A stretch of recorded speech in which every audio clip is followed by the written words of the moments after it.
speaking my mind on what the last 6 weeks has brought me, which is crazy because the last video that I just dropped was a video about how much we've grown. In this video, if I'm being completely honest, is going to be how much we've stopped growing.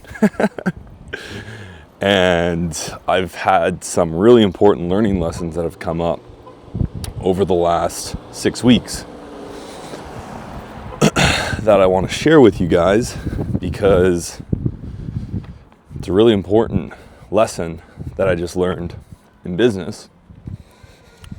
And it's been a very critical point of understanding about actualize. So, to give some context, we had back-to-back months, record-breaking months for actualize in terms of revenue. We did north of 6 figures in both February and March. First time that I've been able to crack 6 figures in personal revenue for my own business, which was really exciting. And in the last video, I kind of talked about how the reality of making 100,000 when you're first starting to scale isn't actually that exciting because you don't actually make a ton of money doing it the way we're doing, which I have come to terms with. You totally can make a ton of money. It's just the way we were doing it is we're figuring out our ads. We're figuring out how to create a profitable funnel. And so, we've blown a lot of money on testing ads and testing the funnel, especially when we were scaling up. But nonetheless, we have done a ton of great things. But off the back of all that growth, we had a pretty substantial drop in our ad performance, which led to our cost per acquisition just kind of skyrocketing, truthfully, which comes lesson number one. We over-indexed on what was causing the poor ad performance, and we made some rash decisions on what was causing it, which then led us to be making some changes in the business, some pretty substantial changes by, the truth is, trying to do what others were doing, trying to be someone we're not. And the core part of wow, that's a beautiful, I can't really see it, but Audi Q8. Love that sand color. The truth of the matter is that we tried to become someone we're not. We tried to become a brand that we're not.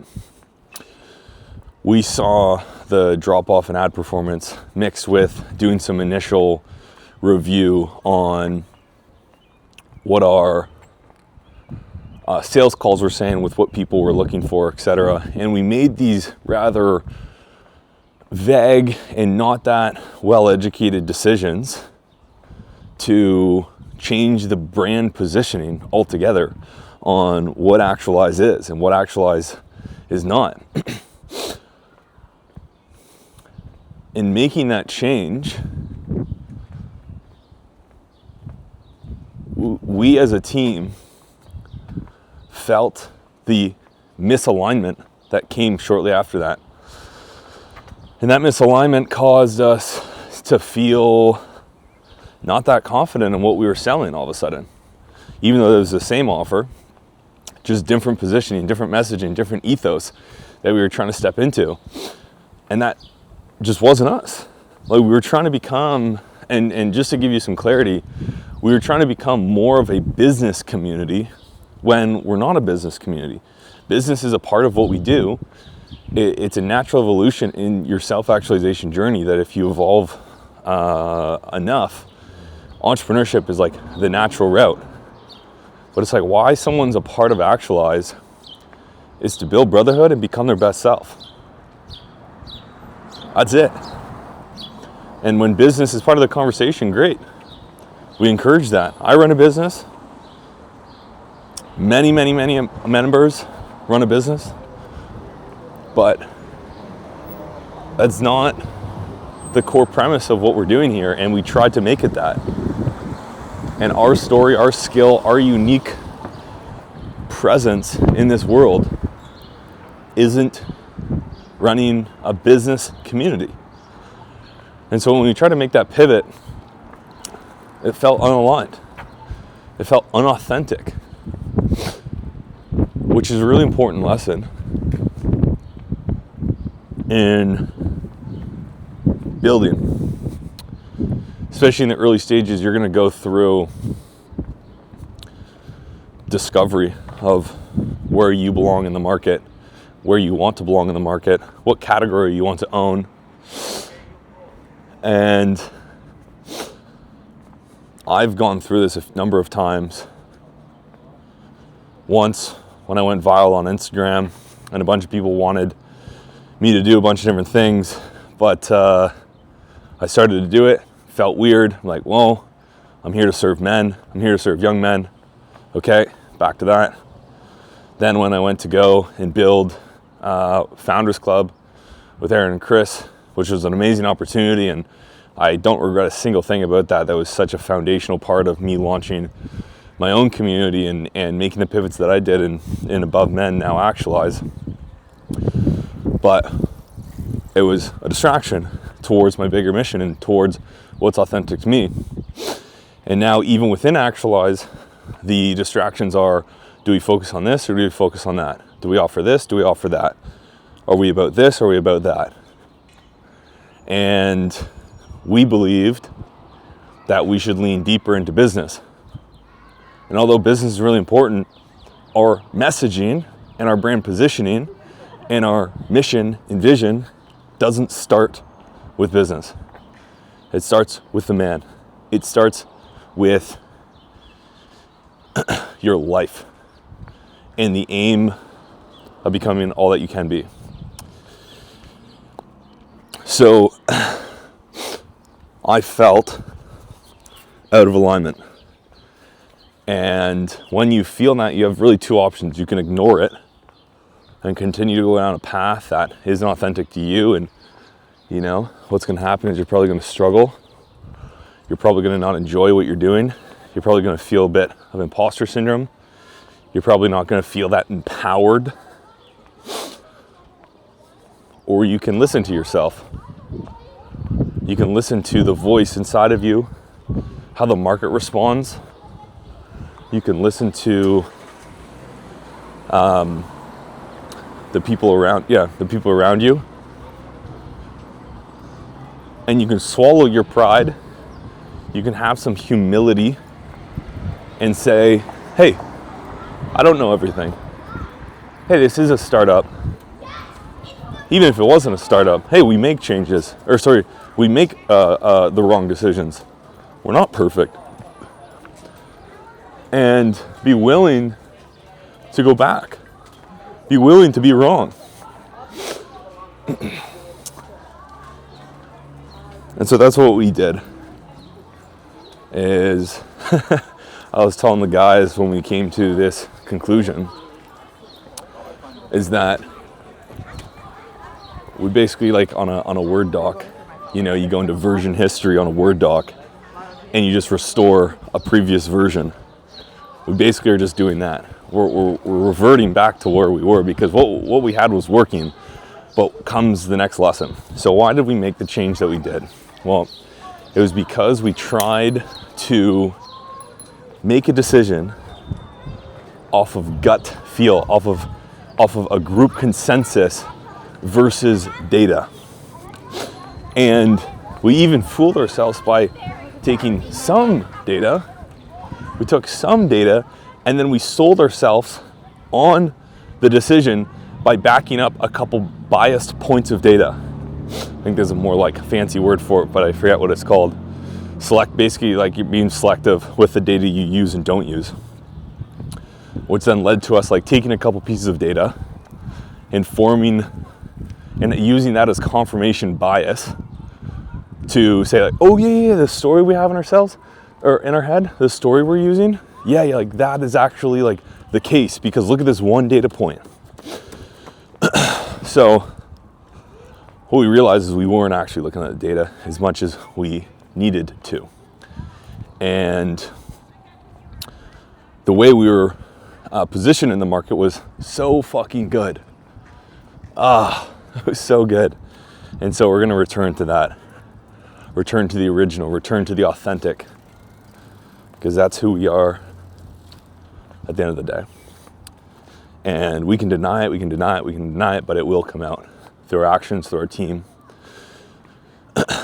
And me as the founder, that's what matters most, because if I don't feel empowered to drive this ship, if I don't feel like I belong here, like I'm all fucking in, then everyone else on the team is going to feel it. And so a huge change we're going to make as a result of our advisor coming in and sharing his thoughts on where he thinks we've gone wrong. Because basically, just to paint the picture, what happened was we made these pivoting changes, we made these, this positioning change, and then we then spoke about it. And then afterwards, we went to our community. We're like, hey, we're going to do this change. We were all initially all fired up. And then shortly after that, the dust kind of settled of the novelty. I was like, oh, wait, this doesn't quite feel right.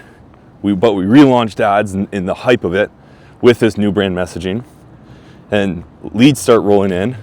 And the sales team's like, these leads don't feel aligned like they used to.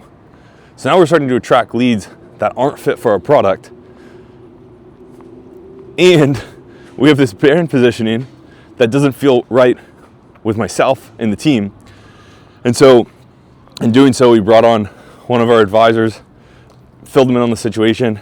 He's like, guys, you're just over-indexing on a couple pieces of data that then led you guys down way the wrong path when you literally just need to make like one or two tweaks, and you would have been fine. And that was a result of not having good enough tracking and reporting put in place.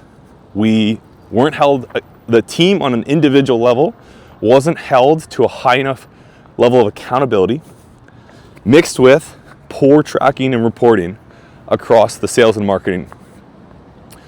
And so now we're basically version restoring, going back to the OG, and we're putting the tracking in place, which what I'm realizing, and this is my next big learning lesson, is that as you scale, more emphasis goes onto the numbers and the data. It just is what it is. And that's what I'm learning, is that when you grow, you have to rely more and more on numbers rather than, gut intuition. Although I don't believe that ever goes away, specifically about new products that you're going to launch, etc.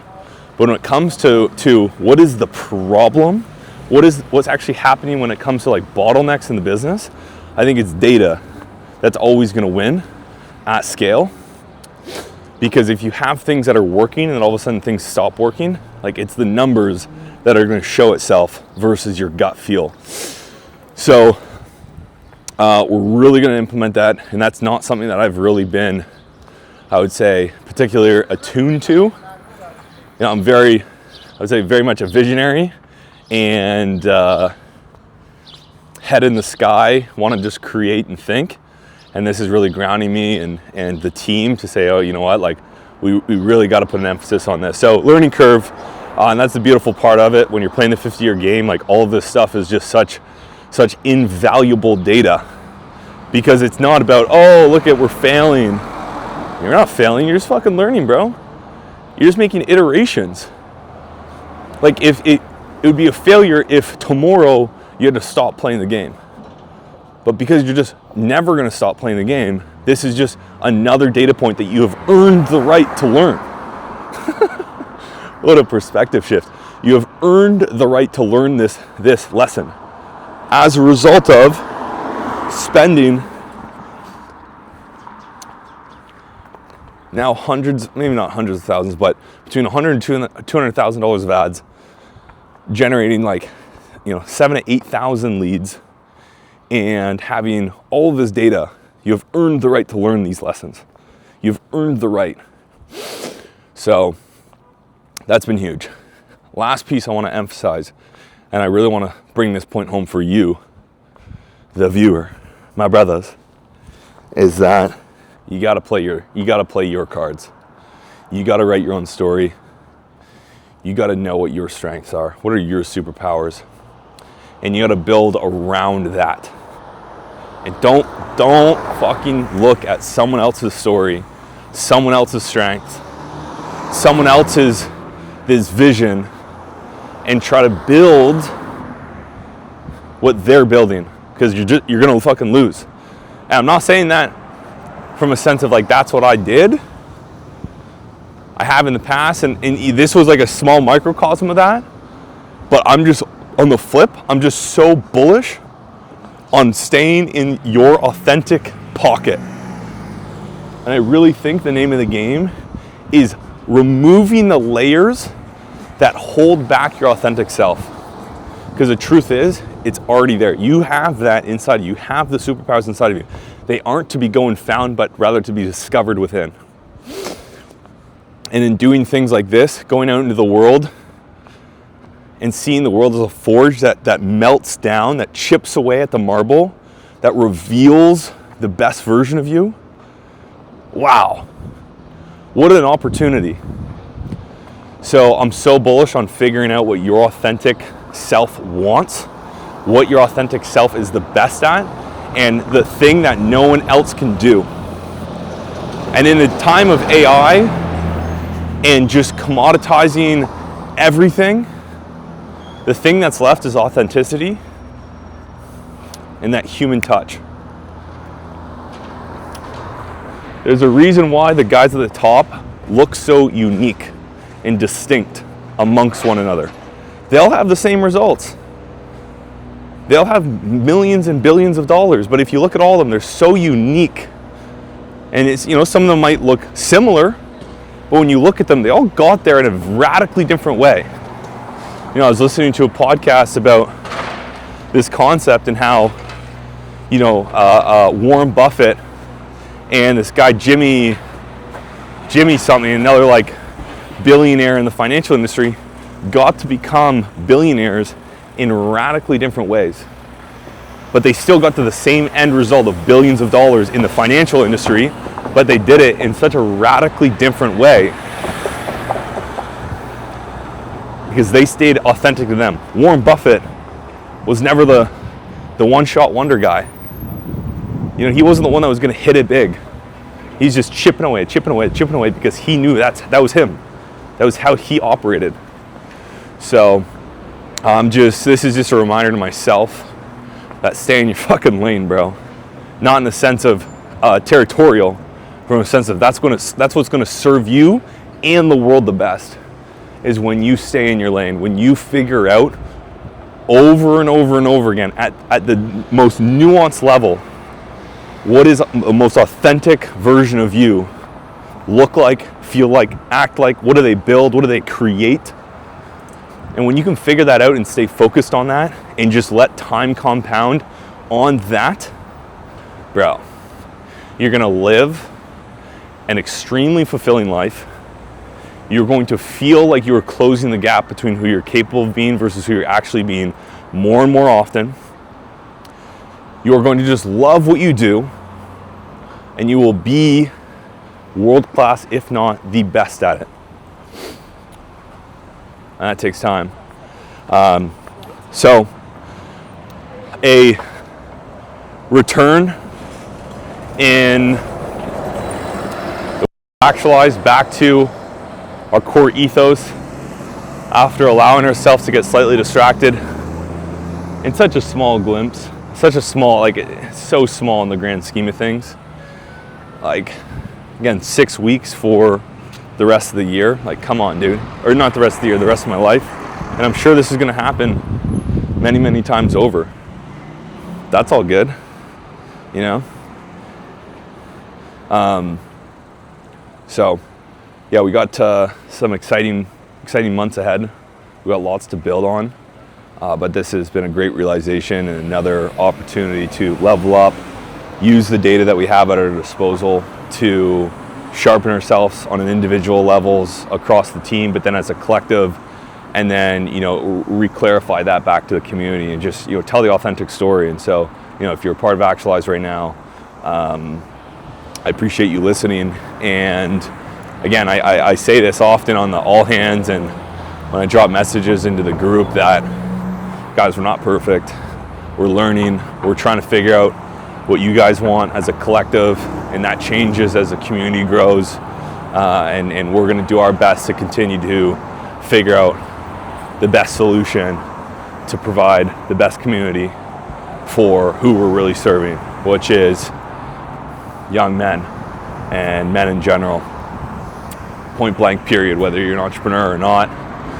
Again, we've gotten caught up in this idea that we need to serve a certain kind of man, and that is true. That is true, but not from a place of status. You know, that's not our game. A lot of communities are playing the status game, and I think that's important to a certain degree to spark inspiration. But if you're willing, if you have ambition, we got a room for you. You know, and that was one of the beautiful parts that has come from making the 6 week kind of change and all the stuff that's gone on in these 6 weeks is we created the room for the higher level guys. You know, we have 3 different memberships now that we can serve the more established entrepreneur with our tribe membership. We can establish the earlier guy that's either working a job still but wants to run a business, or he just started his business and it's just getting off the ground. That's our core memberships, our city and tribe. And then we have the academy, which is serving the guys that are very, very early on, but they still want help. They're willing to put the work in. And we have our academy membership for those guys that want to educate themselves, because really when you're first starting, it really does come to education and just getting the core skill sets underway with learning about the world. So exciting times. We're going to keep building. And here at the gym now. So I'm going to let you guys go, but just wanted to document this because it was on my heart today. The journey continues, bro.